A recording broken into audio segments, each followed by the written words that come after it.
तो अब हम स्टार्ट करते हैं इस चैप्टर का last topic, that is hysteresis loop और हिस्टेरेसिस कर्व। क्या होता है भैया ये हिस्टेरेसिस लूप? हिस्टेरेसिस लूप क्या होता है? हिस्टेरेसिस लूप, अब देखो, अगर कोई मैग्नेटिक मटेरियल है, जैसे सपोज कीजिए पैरामैग्नेटिक मटेरियल है, इनिशियली तो इसकी कोई मैग्नेटिक प्रॉपर्टी होती नहीं है, क्योंकि आपको पता है जो भी मैग्नेटिक फील्ड एक एटम डेवलप करता है वो दूसरा एटम उसका मैग्नेटिक फील्ड को रैंडम डायरेक्शन में होकर के कैंसिल आउट कर देता है। तो इनिशियली जब कोई आप मैग्नेटिक फील्ड नहीं लगाते हैं तब तो इसके पास कोई मैग्नेटिज्म नहीं होता, अपना खुद का मैग्नेटिज्म नहीं होता है। बट जैसे ही अब इसी सेम मैग्नेटिक मटेरियल को आप जैसे ही एक मैग्नेटिक फील्ड में रखते हैं तो इसमें कुछ मैग्नेटिज्म आ जाती है, थोड़ा सा मैग्नेटाइज ये हो जाता है। तो ये जो वेरिएशन है मैग्नेटिक फील्ड के साथ उसकी मैग्नेटाइजेशन कैसे वेरी करती है, आप मैग्नेटिक फील्ड देंगे तो उसका मैग्नेटाइजेशन कैसे वेरी करेगा, इसी वेरिएशन को हम हिस्टेरेसिस लूप के हेल्प से दिखाते हैं। कैसा होता है हिस्टेरेसिस लूप? सबसे पहले देखो हिस्टेरेसिस लूप दिखता कैसा है। ओके, दिखता कैसा है भैया? तो ये कुछ ऐसा दिखता है।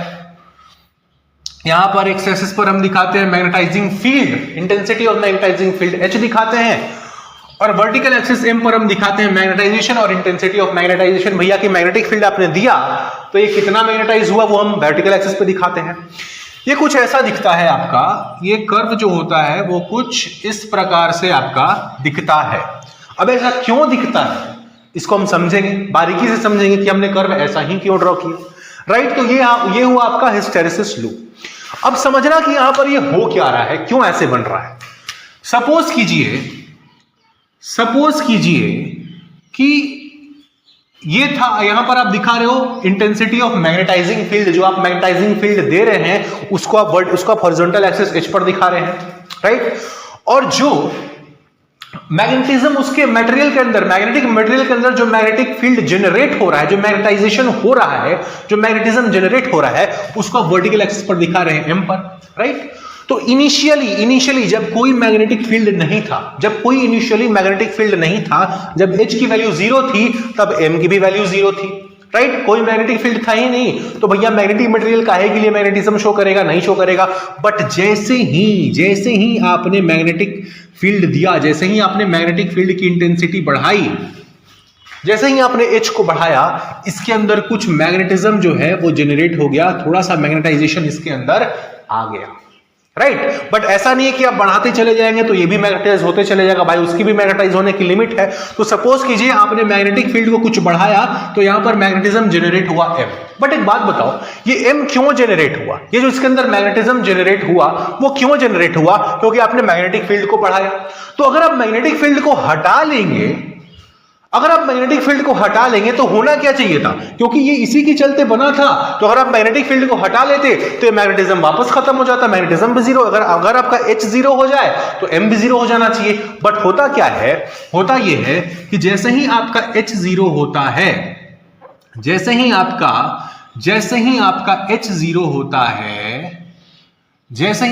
H 0 होता है, यहां पर H की वैल्यू कुछ थी, आपने मैग्नेटिक फील्ड दे रखा था, जैसे ही आपका H 0 हुआ, आइडियली M को भी 0 हो जाना चाहिए था, क्योंकि M बना ही H की वजह से है।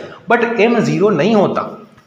इसके अंदर जो मैग्नेटिज्म की वैल्यू है, जो मैग्नेटाइजेशन की वैल्यू है वो 0 नहीं होती। कुछ मैग्नेटिज्म ये इसके 0 होने के बाद भी रिटेन करके रखता है। मैंने क्या बोला कि आपने इनिशियली H की कोई वैल्यू नहीं थी तो M की भी कोई वैल्यू नहीं थी। भैया अगर आप किसी मैग्नेटिक मटेरियल को मैग्नेटिक फील्ड में रखेंगे ही नहीं तो उसके अंदर काहे का मैग्नेटिज्म जनरेट होगा? नहीं होगा।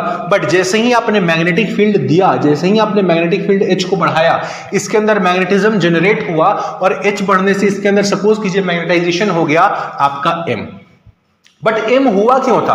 क्योंकि आपने H दिया था, आपने इसको मैग्नेटिक फील्ड में रखा था, तो इसके अंदर मैग्नेटाइजेशन जनरेट हुआ था। अगर आप मैग्नेटाइजिंग फील्ड को हटा लेंगे, अगर आप H को 0 कर देंगे तो मैग्नेटाइजेशन को भी 0 हो जाना चाहिए था। बट देखा यह जाता है कि H 0 होने के बाद भी ये मैग्नेटिक मटेरियल जो है वो कुछ मैग्नेटिज्म रिटेन करके रखता है, और इसी मैग्नेटिज्म को आप लिख लो यहां पर डेफिनेशन, इसी मैग्नेटिज्म को the magnetism retained by the magnetic material even when the magnetic field is reduced to 0, the magnetism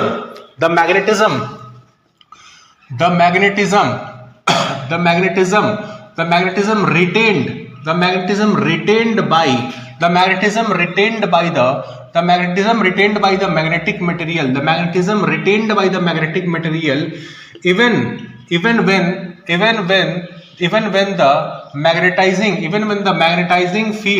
the magnetizing field H is reduced to zero is called what? Is called retentivity. मतलब magnetising field zero होने के बाद भी जो magnetism इसने retain करके रखा है उसी को हम बोलते हैं रिटेंटिविटी। अगर ये O है, सपोज कीजिए कि ये O है, तो हम OA को क्या बोलेंगे? रिटेंटिविटी बोलेंगे। मतलब इतना मैग्नेटाइजेशन, इतना मैग्नेटिज्म इसने अपने अंदर अभी भी रिटेन करके रखा हुआ है जब आपका मैग्नेटाइजिंग फील्ड जीरो हो गया। तो एक बात बताइए, अगर इसने इतना मैग्नेटिज्म रिटेन करके रखा हुआ है और हम चाहते हैं कि ये पहले जैसा हो जाए, पहले जैसा बिल्कुल न्यूट्रल हो जाए, तो हमें क्या करना पड़ेगा? इसको डीमैग्नेटाइज करना पड़ेगा। और ये डीमैग्नेटाइज होगा कैसे? जब आप ये मैग्नेटिक फील्ड अपोजिट डायरेक्शन में अप्लाई करोगे। आई रिपीट, आपने जिस डायरेक्शन में पहले मैग्नेटिक फील्ड अप्लाई किया था उसके अपोजिट डायरेक्शन में आपको मैग्नेटिक फील्ड अप्लाई करना पड़ेगा, तभी जाकर के जो मैग्नेटिज्म इसने रिटेन करके रखा हुआ है वो एब्सोल्यूट जीरो पर आएगा। तो आप क्या करते हो? H की जो वैल्यू है वो अपोजिट डायरेक्शन में, यहां से आपने सपोज कीजिए H की वैल्यू बढ़ा करके आपने ये कर दी। तो आपने जितना H आपने दिया अपोजिट डायरेक्शन में, जिसके चलते ये जो रिटेन्ड मैग्नेटिज्म था ये जीरो हो गया।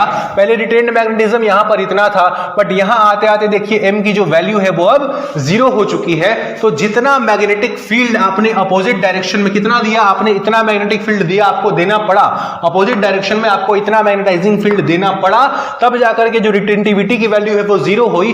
तो इस वैल्यू को जितना मैग्नेटाइजिंग फील्ड आपने अपोजिट डायरेक्शन में दिया, for reducing the retentivity to zero is called coercivity. Is called what? Is called कोर्सिविटी।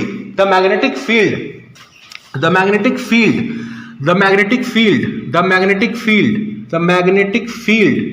applied in the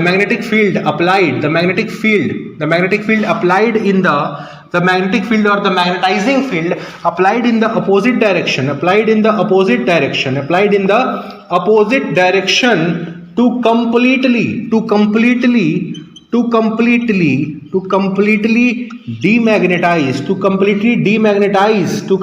demagnetize the substance को पूरी तरह से डीमैग्नेटाइज करने के लिए आपने जितना मैग्नेटिक फील्ड अपोजिट डायरेक्शन में दिया उसी को हम बोलते हैं इज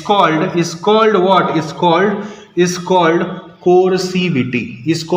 कोर्सिविटी। मतलब आपको इस मटेरियल को कंप्लीटली पहले जैसा न्यूट्रल, मतलब डीमैग्नेटाइज करने के लिए, जो मैग्नेटिज्म इसने रिटेन करके रखा था उसको डीमैग्नेटाइज करने के लिए आपको जितना मैग्नेटिक फील्ड अपोजिट डायरेक्शन में देना पड़ा उसी को हम क्या बोलेंगे? इसको हम बोलेंगे, सपोज कीजिए AB है तो OB को हम बोलेंगे कोर्सिविटी। क्या बोलेंगे? कोर्सिविटी। आई बात समझ में? अब सपोज कीजिए कि आप अपोजिट डायरेक्शन में मैग्नेटिक फील्ड दिए जा रहे थे, आपने इसको कंप्लीटली डिमैग्नेटाइज कर दिया, और उसके बाद भी आप इसको अगर आप मैग्नेटिक फील्ड देते जाएंगे तो ये क्या होगा? ये अपोजिट डायरेक्शन में मैग्नेटाइज होगा।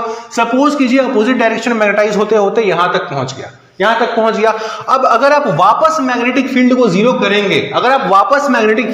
करेंगे, तो होना क्या चाहिए था? इसका मैग्नेटिज्म भी जीरो हो जाना चाहिए था, बट अगेन ये कुछ मैग्नेटिज्म रिटेन करके रखेगा। जैसे यहां पर जब आप मैग्नेटाइजिंग फील्ड एक बार देने के बाद जब मैग्नेटाइजिंग फील्ड को वापस जीरो कर रहे थे तो कुछ मैग्नेटिज्म इसने रिटेन करके रखा था, वैसे ही यहां पर अपोजिट डायरेक्शन में मैग्नेटाइजिंग फील्ड देने के बाद जब आप मैग्नेटाइजिंग फील्ड को वापस जीरो करेंगे तो फिर से ये कुछ मैग्नेटिज्म जो है, फिर से कुछ जो मैग्नेटाइजेशन है अपने अंदर रिटेन करके रखेगा।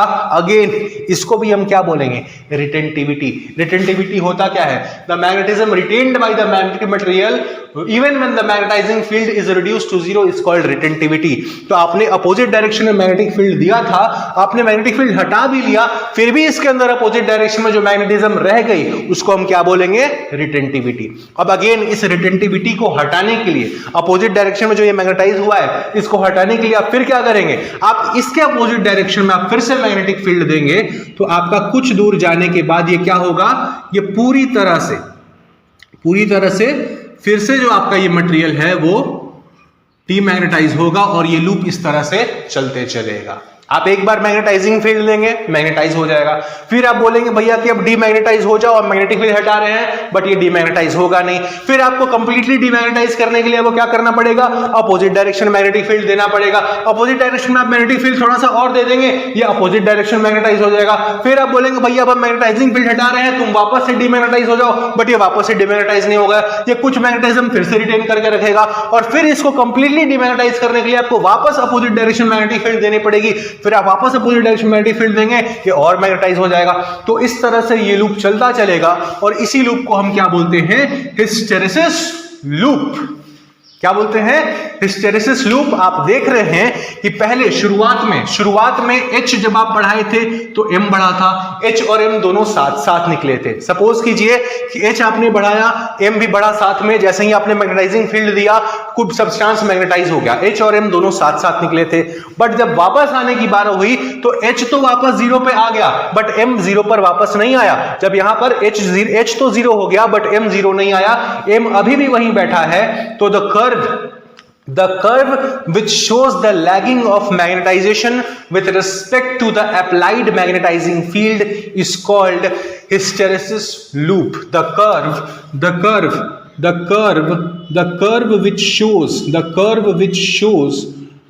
which shows the lag in magnetization, with respect to the applied magnetic field is called what? Is called hysteresis loop. Lagging क्यों बोल रहे हैं हम, क्यों बोल रहे हैं कि MH के साथ लैग कर रहा है, क्योंकि दोनों शुरुआत में तो साथ साथ निकले थे। आपने H दिया था तो M बना था, बट जब आपने H को हटा लिया तो M वापस नहीं हटा है, M अभी भी कुछ खुद को रिटेन करके रखा हुआ है, मतलब M H के पीछे चल रहा है। H तो वापस जीरो आ गया बट M अभी जीरो पर नहीं आया है, M H से पीछे चल रहा होता है, M H से लैग कर रहा होता है, इसलिए हम इसको लैगिंग कर्व बोलते हैं। और इस टाइप के कर्व को, जो मैग्नेटाइजेशन में जो लैग है मैग्नेटाइजिंग फील्ड के रिस्पेक्ट में, इस टाइप के कर्व को हम हिस्टेरेसिस लूप बोलते हैं। आई बात समझ में? चलिए इसको लिख लीजिए, फिगर ड्रॉ कर लीजिए, और उसके बाद एक छोटा सा कॉन्सेप्ट है, उसके बाद हम इस चैप्टर को कंप्लीट करेंगे। अब सपोज कीजिए कि आपके सामने बोर्ड पर दो हिस्टेरेसिस लूप दिए गए हैं, राइट?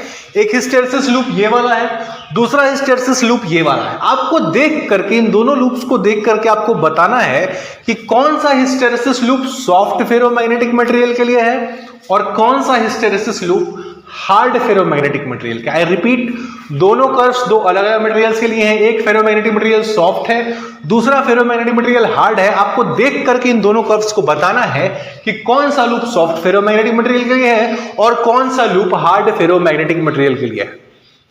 आई रिपीट, आप इस वीडियो को पॉज करना और पॉज करके अपना आंसर सोचना। हम इसका डायरेक्टली एक्सप्लेनेशन पे चलते हैं कि कौन सा मटेरियल सॉफ्ट है, कौन सा मटेरियल हार्ड है।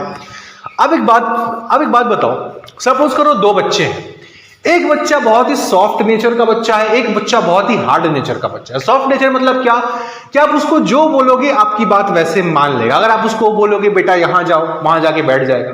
आप उसको बोलोगे बेटा खड़े हो जाओ, वो बेटा खड़ा हो जाएगा। आप उसको बोलोगे खाना खा लो, वो खाना खा लेगा।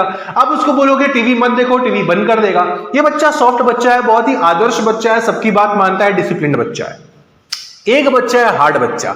हार्ड बच्चा मतलब थेथर बच्चा, मतलब उसको कितना भी डांट लो, कितना भी पीट लो, कितना भी पनिश कर लो, बट वो बच्चा करेगा वही जो उसका मन करेगा, आपके मन की बात नहीं सुनेगा। तो पहले आप दो बच्चों के एग्जांपल से समझते हैं। एक बच्चा है सॉफ्ट जो सबकी बात मान लेता है, आप जहां बोलते हो जैसे बोलते हो आपकी बात वैसे मानता है। दूसरा बच्चा है हार्ड जो अपने मन की करता है, आपकी बात नहीं सुनता। अब एक बात बताओ, सपोज करो आप दोनों बच्चे को एक साथ पार्क में लेकर के घुमाने चले गए। आपने सॉफ्ट वाले बच्चे को भी लिया, आपने हार्ड वाले बच्चे को भी लिया, दोनों को आप लेकर के चले गए पार्क में घुमाने। आपने दोनों को पार्क में घुमाया, दोनों खेले, खूब खेले।